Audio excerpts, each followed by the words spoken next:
সামনেই আমার বার্থডে, তো আজ যাচ্ছি প্রি বার্থডে শপিং করতে। বর এই ফার্স্ট টাইম আমাকে প্রি বার্থডে শপিং করাতে নিয়ে যাচ্ছে, খুব বেশি এক্সাইটেড।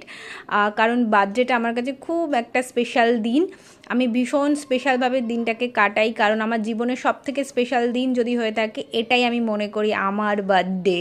কারণ আমি জন্মেছিলাম এই দিনটাতে। তো আমি চলে এসেছি জুডিও আর ইউজটা পাশাপাশি স্টোর আছে, এখানে ভীষণ রিজনেবল প্রাইসে অনেক সুন্দর সুন্দর ড্রেস পাওয়া যায়।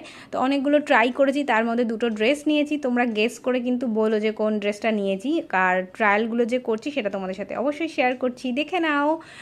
কিন্তু জানো তো আমার বার্থডে, বাট আমার বর আমার পছন্দ মতো একদম ড্রেস নিতে দেয়নি, ওর পছন্দ মতো নিতে হয়েছে। তোমাদের কার কার বর বা বয়ফ্রেন্ড এরকম বলো তো, যে ভীষণ পজিটিভ, এটা নিও না, ওটা নিও না, এই ড্রেসটা পরো না, ওই ড্রেসটা পরো না, তার মতোই জোর করে আমাকে নেওয়া হবে।